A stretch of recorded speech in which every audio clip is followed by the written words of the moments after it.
Caterina León y voy a dar a conocer tres acontecimientos importantes que vivió el Ecuador: el feriado bancario, el gobierno de Rafael Correa y las funciones y poderes del Estado.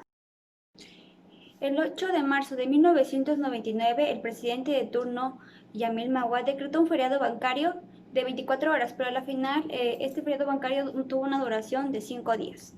El 9 de enero del año 2000, el presidente Yamil Maguad decretó la dolarización de la economía ecuatoriana.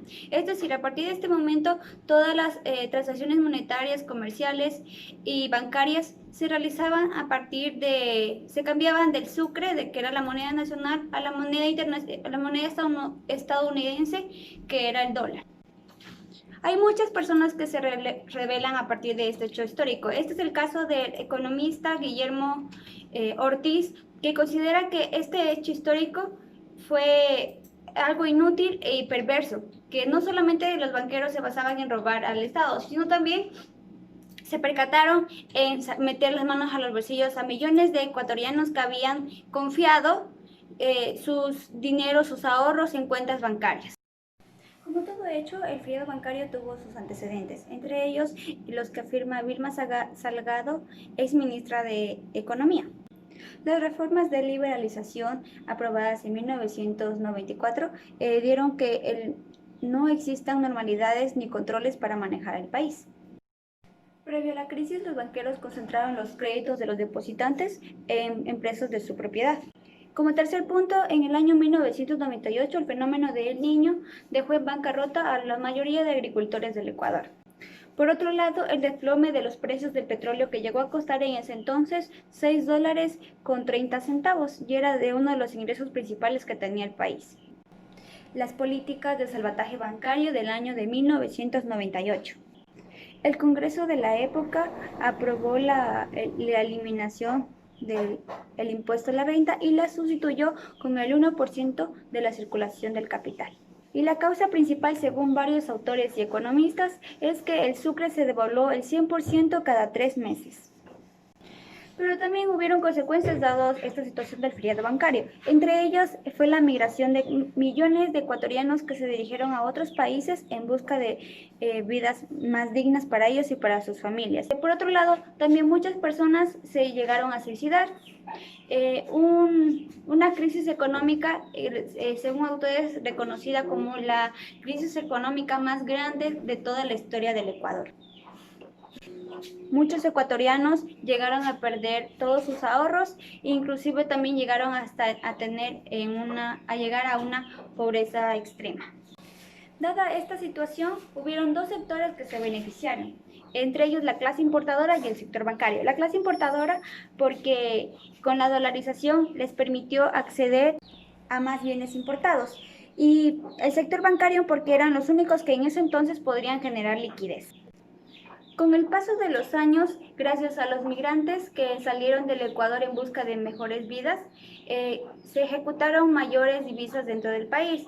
El sector de los migrantes y el sector petrolero fueron quienes ayudaron a levantar económicamente al país. Gobierno de Rafael Correa. Rafael Correa es un reconocido economista y político ecuatoriano, nacido el 6 de abril de 1963 en Guayaquil.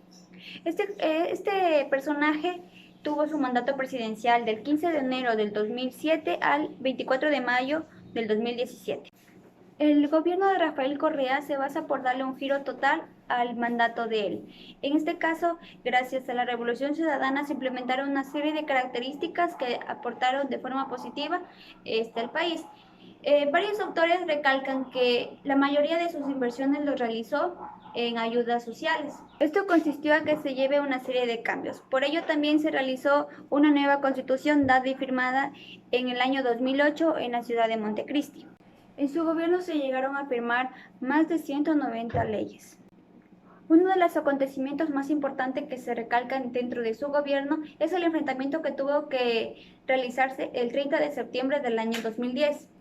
Esta crisis política se llevó a cabo en base a una reducción salarial en el tema policial. Durante su mandato se ha verificado una reducción porcentual de la pobreza, tanto en las zonas rurales como en las zonas urbanas. Encaró la deuda externa con una moratoria de $3.200 millones. Gracias a las leyes establecidas en su mandato, se logró establecer una reducción de la desigualdad. En el año 2014 enfrentó una crisis económica. Esto se debió a la baja del precio del petróleo y también en el año 2016 por el terremoto que hubo en las zonas costeras del Ecuador. Como lo había manifestado antes, todo esto cambió gracias a la Revolución Ciudadana. La Revolución Ciudadana tuvo gran acogida en países internacionales.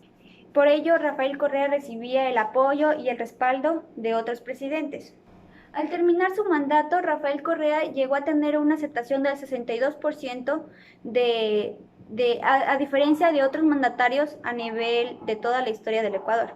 Por ello es considerada la aceptación más alta de los últimos mandatarios que ha tenido el país. En el gobierno de Rafael Correa se han llevado a cabo varias obras, pero según las más destacadas, según Diana Leguardi, son las siguientes. Uno de los principales programas sociales que ha tenido el Estado es el Bono de Desarrollo Humano, destinado a familias de bajos recursos económicos. Incrementó el bono de la vivienda y aumentó las inversiones en servicios públicos. Subió el salario básico y hubieron 3 campos principales en que más se destacó en trabajar: la salud, educación y la viabilidad.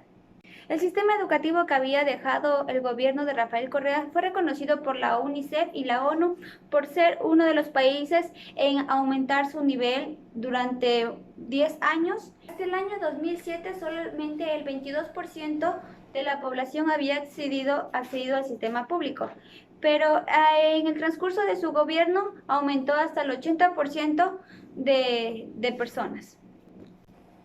La educación tuvo una ascendencia en inversiones que llegó a respaldar hasta 1.132 millones de dólares en todo el mandato de Rafael Correa, entre ellos implementar la matrícula gratuita para las universidades y para las escuelas del sistema público. También implementó la alimentación escolar y los colegios del milenio. El sector de la salud llegó a tener una inversión alrededor de 16.000 millones de dólares.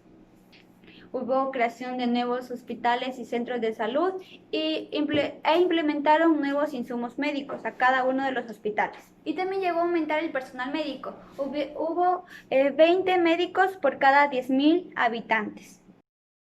El sector de la viabilidad llegó a tener una inversión de alrededor de 1.500 millones de dólares. Pasó del puesto 10 al puesto 1 en calidad de vías de Latinoamérica, según consta en el ranking del año 2015 en el Foro Económico Mundial. Además, apoyó en la compra de nuevos insumos necesarios para su funcionamiento de las Fuerzas Armadas y de la Policía Nacional. Y contribuyó a la eliminación de los fondos extraordinarios.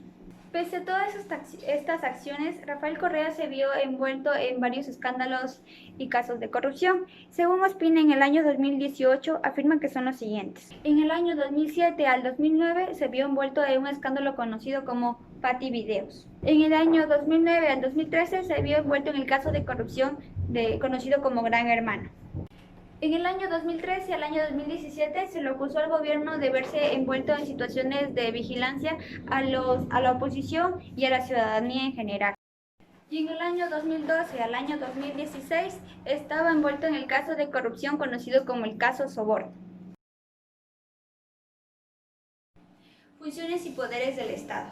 ¿Cómo se originaron las funciones y poderes del Estado? Antiguamente se consideraba que los monarcas se debían centrar en una sola función y en un solo poder, más no centrarse y hacer varias cosas a la vez. Es por ello que nace la idea de crear varias funciones que deberían manejarse en diferentes ámbitos. Antes de la Constitución del 2008 en el Ecuador constaban solamente 3 funciones del Estado: la función legislativa, función ejecutiva y función judicial. Pero en la Constitución del año 2008 se estableció que existía la necesidad de crear 2 funciones o poderes más, que son la función o poder de transparencia y control social y el poder electoral. El poder legislativo. Este poder se ejerce a través de la Asamblea Nacional. Su máxima autoridad es el presidente de la Asamblea Nacional, seguido por 2 vicepresidentes que son elegidos para el periodo de 2 años. Su sede es en Quito. Estos se encargan de velar por los intereses del pueblo. Es el encargado de posicionar al presidente y vicepresidente de la República. Se encarga de elegir un vicepresidente en caso de falta alguna, participa en la reforma constitucional, expide, deroga y modifica las leyes. La Asamblea está conformada por 15 asambleístas elegidos por circunscripción nacional, 2 asambleístas elegidos por provincia y un asambleísta elegido por cada 200.000 habitantes. Montesquieu considera que el poder legislativo deben estar al mando personas nobles, porque son quienes van a elegir por los intereses del pueblo. En caso de elegir alguna ley errónea, los afectados son los 17 millones de ecuatorianos. La función ejecutiva. Esta función ejecutiva la ejerce el presidente o presidenta de la República. Es el jefe de Estado y es el gobierno del país. Es el responsable de la administración pública. Dentro de esta función se incorpora el presidente, el vicepresidente, 20 ministros de Estado, 8 ministros coordinadores y 10 secretarías nacionales. Y son los encargados de hacer cumplir las necesidades sociales. Se requiere una serie de requerimientos para ser máxima autoridad de este poder, entre ellos ser ecuatoriano de nacimiento, no estar inhabilitado en derechos para ejercer el poder y gozar de derechos políticos. Tiene que cumplir con todos estos requerimientos, caso contrario, si falta uno, pues no puede ser presidente de la República. El Ejecutivo actúa de 2 maneras, o se hace querer por el pueblo por su administración, o se hace temer por el pueblo por su administración. Tiene esas 2 opciones y depende de ello el pueblo decide si vuelve a su reelección o simplemente puede terminar su mandato con un golpe de Estado. Poder judicial. Este poder administra justicia. Los únicos encargados y capacitados para administrar justicia son los tribunales y los jueces. La justicia parte del fundamento equidad para todos. Por ello es casi imposible, por no decir totalmente imposible, de llevar un caso sin la autoridad de un juez. La función judicial se compone de los siguientes órganos. El Consejo de la Judicatura, que es el encargado y es creada para vigilar la conducta de los jueces, la Corte Nacional de Justicia, la Corte Provincial de Justicia, los juzgados de paz y los tribunales. Actualmente constan las siguientes personas al mando de cada órgano. La Corte Nacional de Justicia, la primera autoridad, la presidenta es Paulina Aguirre Suárez. El Consejo de la Judicatura está al mando del presidente, la presidenta María del Carmen Maldonado. La Fiscalía General del Estado, la fiscal general del Estado es Diana Salazar. La Defensoría Pública del Ecuador, el defensor público general es Freddy Carrión Intriago. Poder de transparencia y control social. El pueblo es quien le da vida a este poder y a su función, en su ejercicio al derecho a la participación. Las entidades que la conforman son el Consejo de Participación y Control Social, las superintendencias, la Defensoría del Pueblo y la Contraloría General del Estado. Nace a partir de la Constitución del año 2008. ¿Por qué nació este nuevo poder, esta nueva función? Se consideraba que la extrema ausencia del pueblo y los extremos casos de corrupción hicieron que llevar esta propuesta a la Asamblea Nacional y permitir que tanto ricos y pobres tengan las mismas oportunidades de participación. Además, se encarga de designar las primeras autoridades de la Defensoría del Pueblo, Defensoría Pública, Fiscalía General del Estado, Contraloría General del Estado, miembros del Consejo Nacional Electoral y Consejo de la Judicatura. La función electoral, como este nombre lo indica, esta función se encarga de garantizar el proceso electoral de las personas, para que no haya ni un tipo de fraude ni algún tipo de incumplimiento con las normativas establecidas en cada proceso electoral. Entra en vigencia cada 4 años o cuando haya elección de nuevos gobernantes o de alguna consulta popular. Este poder nace ante la necesidad de establecer un Estado democrático, un Estado donde no haya inestabilidad en las votaciones ni algún tipo de incumplimiento por temas financieros en el tema de las elecciones. Y por supuesto también son los encargados del conteo de las votaciones. Entidades que la conforman son el Consejo Nacional Electoral y el Tribunal Contencioso Electoral. Esperando que la información aportada sea de gran interés y haya servido de mucho. Gracias.